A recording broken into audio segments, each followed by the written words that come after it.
Engaging conversation on the most urgent problem of our day and what you can do about it. Now, the End Abortion Podcast by Priests for Life.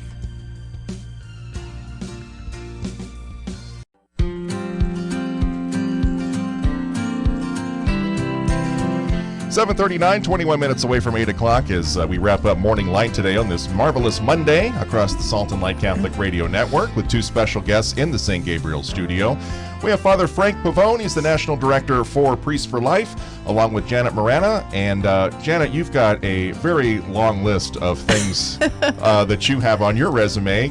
You're the Executive Director for Priests for Life. That's right. Co-founder of Silent No More. Yes. So Melissa Hemphill comes once a month and talks to us here. Mm-hmm. Yeah, she's our regional coordinator here in Idaho, and we're very pleased to have her. And anyone listening right now, if you haven't seen Melissa's story, just go to silentnomore.com and you'll click on Idaho, and her testimony is up there. And as anyone listening right now too knows someone who's hurting from an abortion, just go to abortionforgiveness.com, put in your zip code, we'll get you to healing, and then maybe God's calling you to speak out like Melissa. Absolutely. You've also seen Janet on EWTN. She's a co-host of the Catholic View for Women, and you've seen her on Bookmark with Doug Keck. We have a couple of her books here, and just on and on and on. Yeah, well, both my books, Recall Abortion and The Shockwaves, Abortion's Widest Circle of Victims, are available at the EWTN Religious Catalog. So we have to give a shout out to EWTN. Absolutely. And then you both do a show together, don't you, on EWTN? Defending Life. Defending Life. How often is that? Now, that show actually is a show that Mother Angelica asked Father Pavone to do. It's one of the few series that are still left on the network that were inspired by Mother directly. Father was in Birmingham, Alabama back in the 90s, and they brought her by to see Mother Angelica, brought him there. And after the show, she did the live show with Mother. The next morning, he came into her office, and she literally picked up the phone, called Chris Harrington, who at the time was producing things, and said, "We need a pro-life show, and I want Father to do it. Let's get going on that." And so Defending Life was born. I think the first aired, right, Father? First aired in January of 95. 95. Yes, so it'll be 25 years in a few months. But that airs every week, several episodes, several airings a week. And, it has covered every dimension of the pro-life movement. We have interviewed every major leader of the pro-life movement. Right. We have beautiful testimonies of what people can do to end abortion. And Defending Life has been, therefore, the longest-running, farthest-reaching program on abortion that's ever been made. Yeah. So yesterday afternoon, hot, but yet a lot of people came out and supported the Stanton ribbon cutting. So beautiful. Give us a recap of yesterday afternoon. Well, if someone would ask me, I would say there were somewhere between 300 and 400 people. Even though it was 100 degrees, with how hot it was, that is just amazing. And we were literally in the sun. I mean, it was just raining down on us, so to speak. And of course, all the talks were very inspiring. But I've known Brandy Swindell for decades, and she is so inspiring and energetic. And when you think about, she had this vision, and look what she's done. Because, to go toe-to-toe like she does with Planned Parenthood, that's what we need, really to push back, because Stanton is providing real health care for women, not Planned Parenthood. Right. And I know from the testimonies of the women how badly they're treated in Planned Parenthood. And so many of the women, you listen to the testimonies, what they needed was hope. And I love that that's part of the mantra of Stanton, is to bring hope. That's what most women need to turn away from abortion. Usually they're being pressured by a boyfriend or a parent, and sometimes even a husband. We have testimonies like that, and so they just need someone to say, you know what, you're a strong woman. You can do this. We're going to give you the hope you need and the resources you need. And that's what Brandy's doing with, and it's not just, too often people think of the pregnancy resource centers and they just think of, diapers and formula and all that. This is beyond all that. This is real health care for women and whatever they're going to need and beyond. And so I was delighted to be able to come. My first trip to Idaho and to come for this, for me, was a great honor. It hard really one was. to top. Yeah. Well, and we had we're out for about 90 minutes with speeches and prayers. We had the Mayor Tammy of Meridian.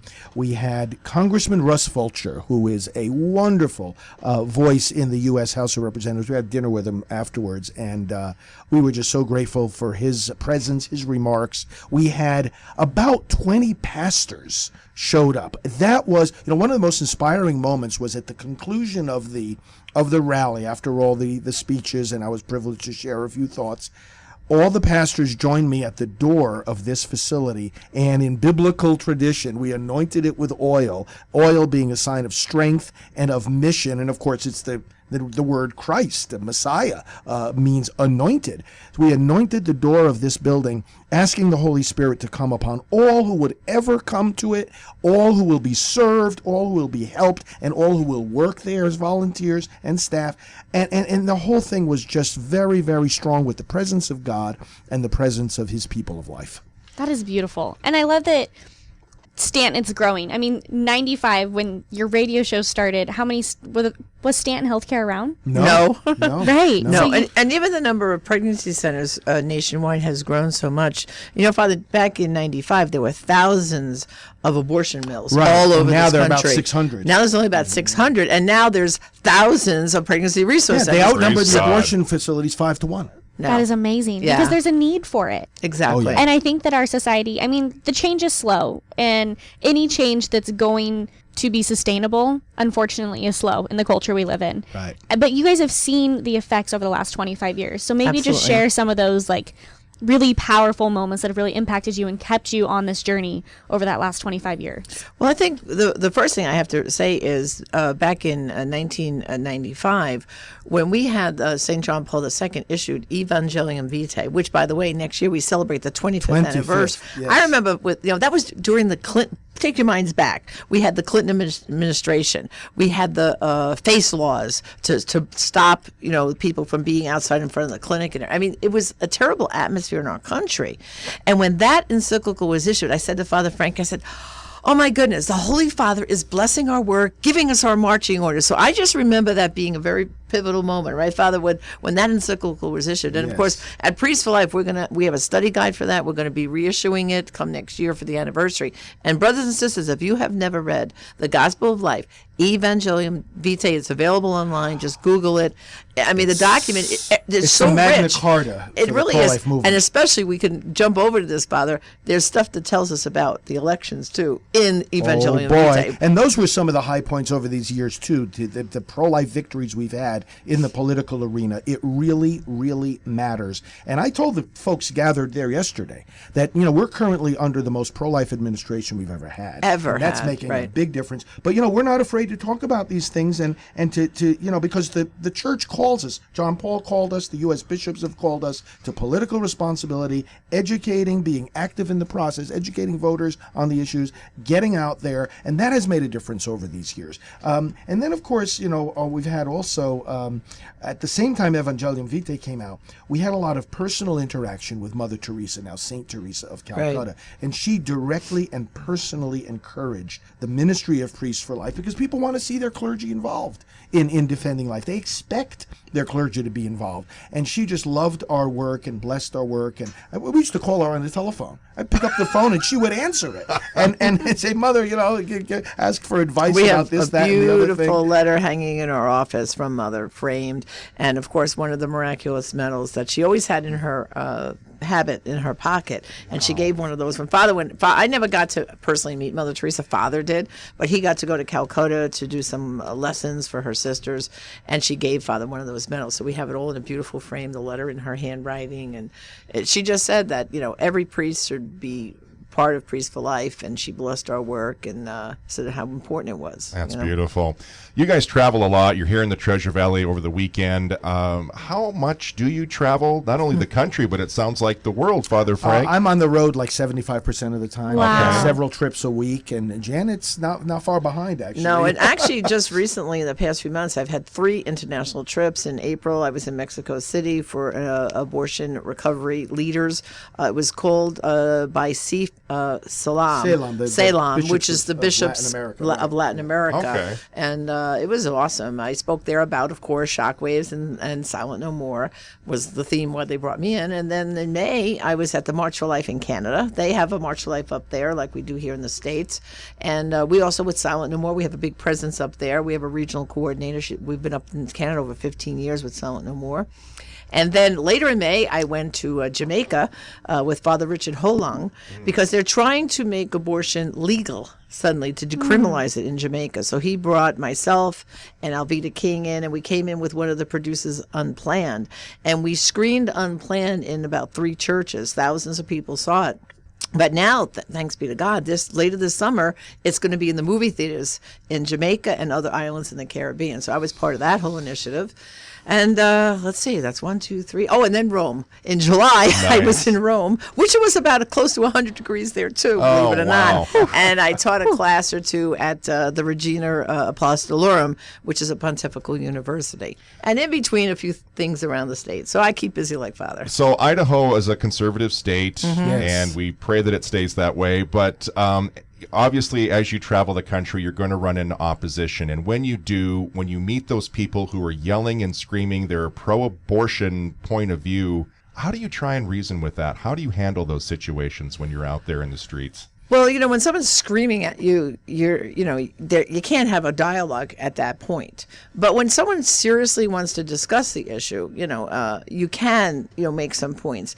And what I always like to do is focus in on the woman, because that's what they think we don't care about. We only care about the baby, not the woman. And I said to them, you know what? Did you ever pay attention to the voices of women, what happens after abortion? Did you ever look at women going into an abortion clinic? They're not going in there with their hands up in the air proclaiming their freedom of choice. Most of them, their eyes are down and they're upset. They're not wanting really to have this abortion. They feel trapped and confused. And I said, and how is abortion good health care? Usually, if you try to talk to them about the procedure itself, most people know nothing about it. And if you say to them, tell me the last time you went to a doctor and you were told you're going to have an operation, some sort of procedure.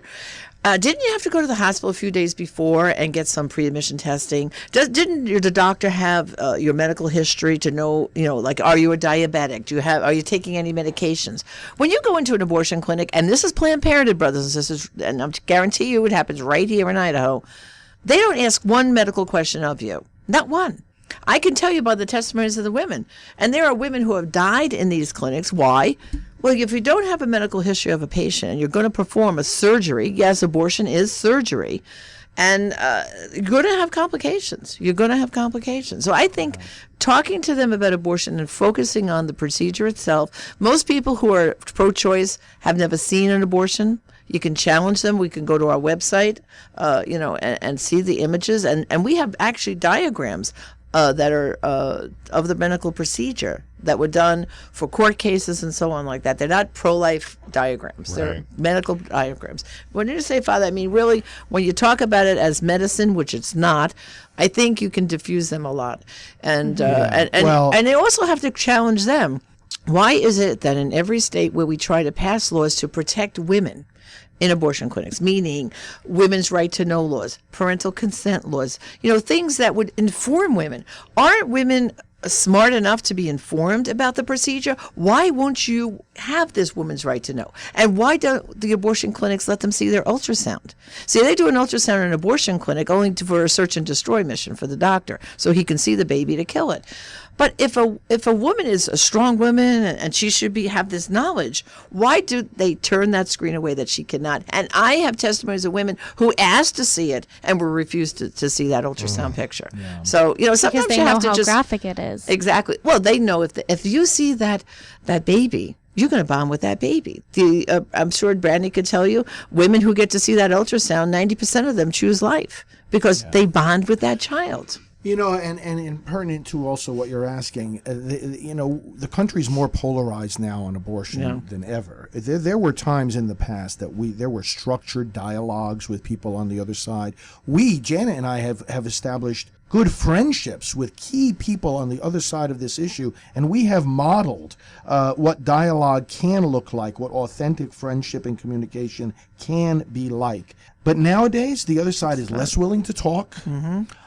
And their counter demonstrations, by the way, have petered out to almost nothing. Right. They don't want to engage in debates. I mean, it's like there's a wall of separation more than I've ever seen. But at the same time, more people on the grassroots who have considered themselves pro-choice over the years are in fact coming over to our side more than ever. So we see a very interesting dynamic here going on right now. And of course, Father, as you know, in January, when, of course, in New York, where we're originally from, Cuomo and his cohort there passed that extreme law.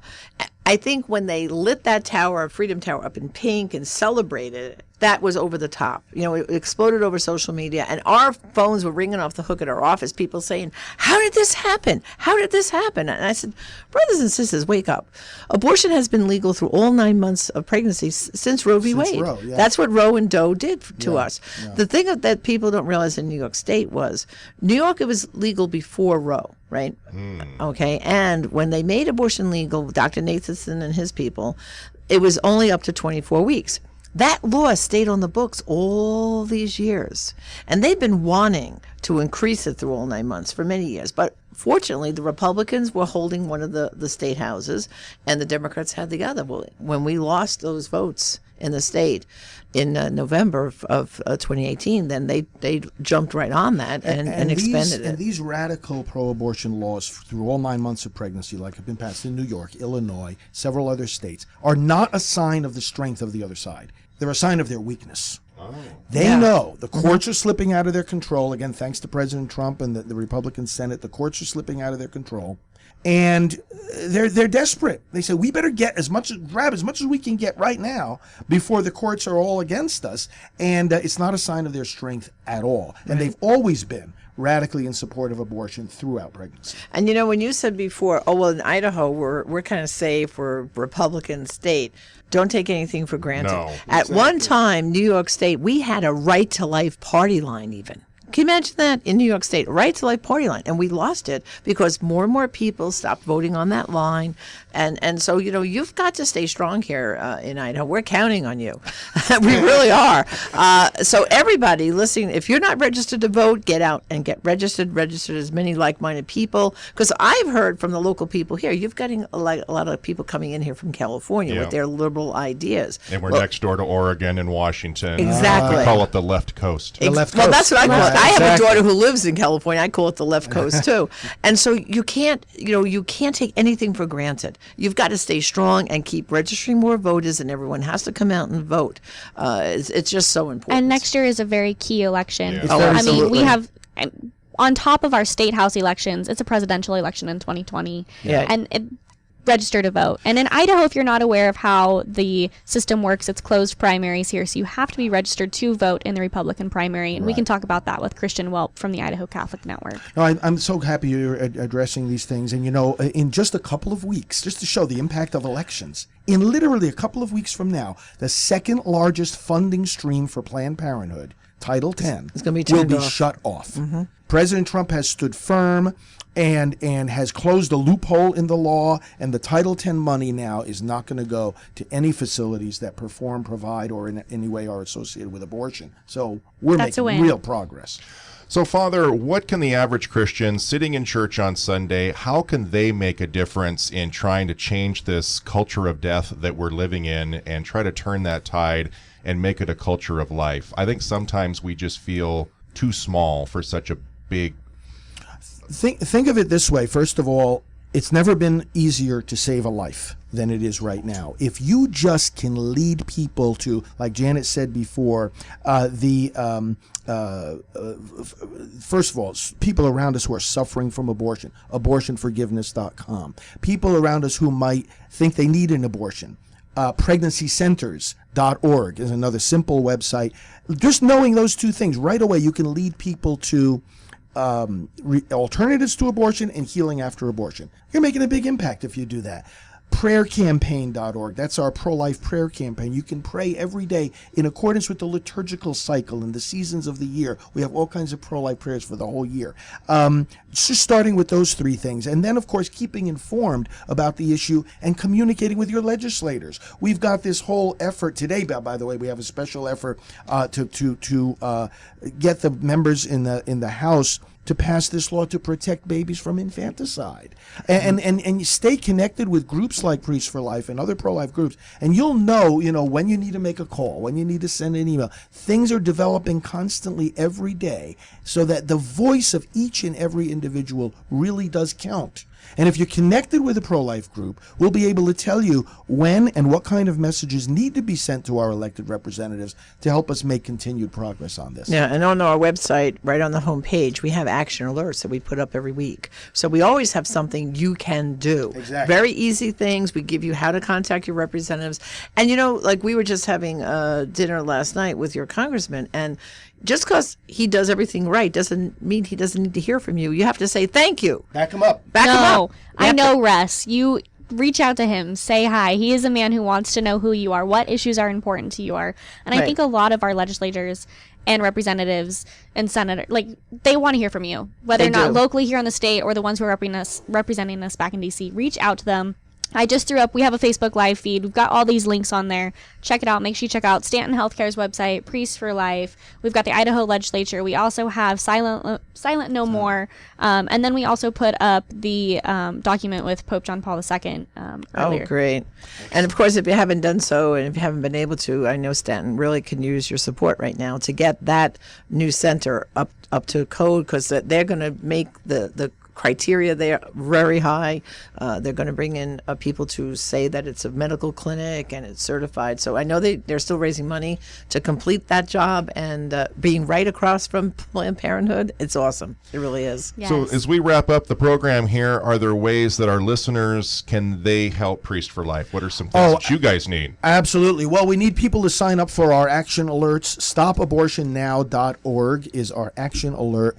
And the reason we need people is that when the legislators turn to us and say, hey, we need support for this bill or opposition to that bill, we need to be able to mobilize at a moment's notice an army of people. You can help us by signing up for that. StopAbortionNow.org. I'd say that's the main thing you can do. And just spread the word about the resources we have, the books, the videos, the material. Connect with us on social media. The more people are connected in this movement, the more it helps us And all. finally, reach out to other family members you might have that live in other states and get them registered to vote. Because that's why I would tell people, go down your Christmas card list. Is a great way to do it. Go down your Yeah. Christmas card list and send them a national voter registration form and said, hey, get in the game, National voter registration form and said, hey, get in the game,